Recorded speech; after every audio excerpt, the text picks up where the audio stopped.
It turns out it will be the only second review of a DHL aircraft on this channel and the first ever review of a DC-8, so it's about time.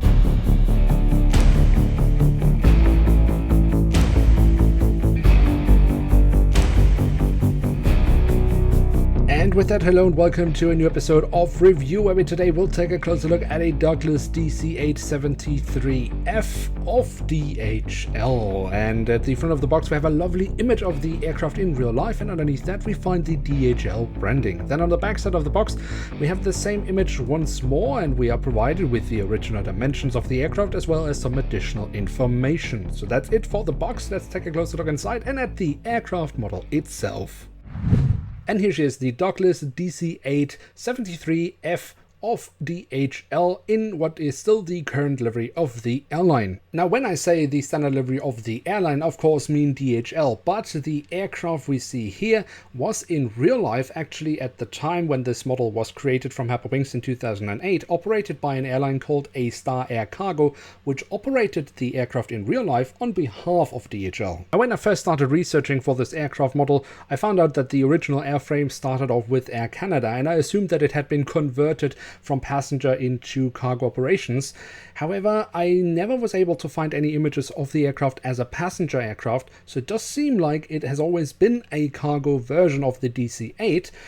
And that is a little bit important and interesting for a detail later in the review, because first we will take a look at the tail section where we on the vertical stabilizer have the DHL branding. On the fuselage we then have the flag of the United States of America, and we have the full registration code of the aircraft. Towards the very tail of the aircraft we then don't find any detailing around the APU exhaust. However, it does seem like the aircraft actually didn't have the exhaust placed there in real life either. At the front of the aircraft and across the fuselage we then have the writing of DHL, and of course we do also have the main cargo hatch for the aircraft.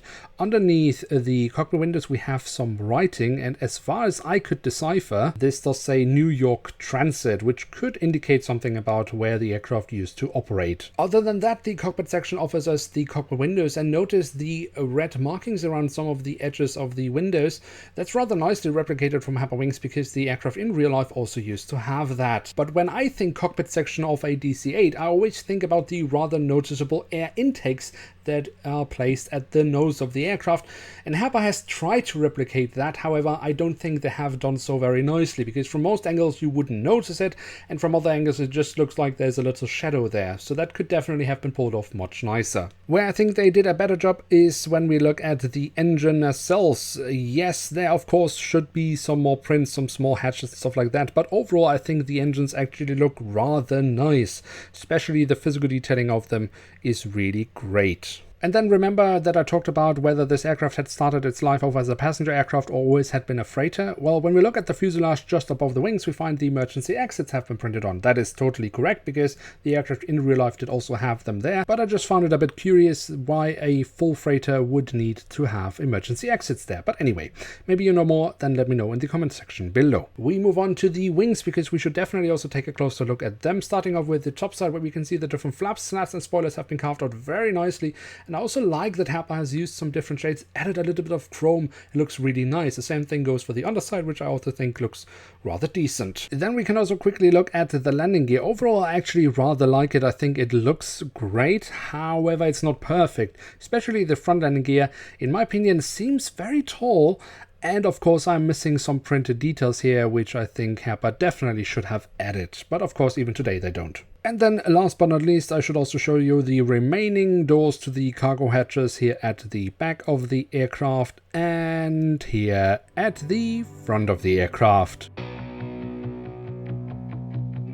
So there we have it, the DHL Douglas DC-8-73F from Herpa Wings in scale 1 to 500. And what can we say about this aircraft model? Well, overall, I actually think it is a rather decent aircraft model from Herpa Wings. It is from 2008, as mentioned, and therefore I won't be too critical about it. Of course, there could be more printed details, but overall the print quality is very good, and I also actually quite like the physical detailing of the aircraft model. Two weaknesses, however, I would like to mention. I mean, I said it about the landing gear. In my opinion, the front landing gear is a tad too tall, And what I'm more disappointed with is actually the nose section, not because it doesn't look good, but because it has this very noticeable air intake in real life, and I don't think Herpa pulled that off very nicely.